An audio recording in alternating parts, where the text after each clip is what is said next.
is less than a week away, and I like doing Lego builds, reviews, and videos that center around my favorite holiday. Unfortunately, I built all of my Halloween type Lego sets, and I've done a bunch of reviews and videos on them. But then I forgot about this set. I bought this set a while back when it first came out. I think it was $74.99.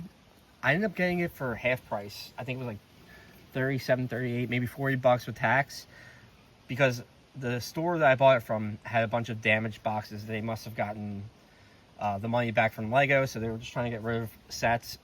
And like I said, 50% off for the set is definitely a lot better than the 75 it was. A little overpriced, but it is a cool set. I've heard people talk about the set that aren't Lego Super Mario collectors, and they like this set because of just the way it looked, the theme, whatever. And since it is a Halloween spooky type set, I figured why not do a review on it since we're 5 days away from Halloween. This is set number 71436. It's King Boo's Haunted Mansion. It's 932 pieces, and if you're not as lucky as me, you would pay $75 for this. Like I said, I got it for 50% off, so I'm definitely happy with my purchase, especially after building it. It sat in my Lego collection for a while, and then I was looking through. I'm like, what can I build that would be Halloween type, centered around Halloween? And boom, this happened. So right off the bat, this is King Boo. Love these ghost type pieces. This is just one giant piece here. See that? That's awesome. You can do so much stuff with that. So that's King Boo right there. You can put him wherever you want. I have him floating there. You got a little turtle guy, a dead turtle guy, and then the two things where Luigi would sit on. And then you got a little kind of mini King Boo over here. Like it's just a little ghost.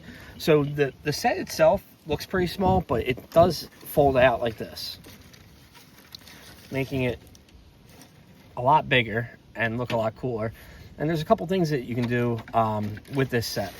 So when it folds out like this, you can turn it around, and there's a whole nother play set in the back.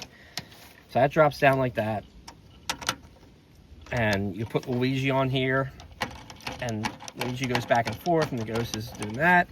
You have the chair over here, which lifts up, and in here is a spider.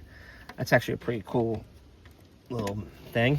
And then this is one of my favorites right here. You have the little ghost here, and you push him down, and he pops out this little box right here.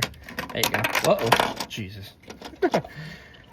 He pops out this little box here, and he comes out, and Luigi goes on top of that. There we go. See, box shoots out the whole time. I don't know about you guys, but these window pieces were not staying in. I'm looking at this build, and as I'm doing this review, there are 4 window pieces that came out.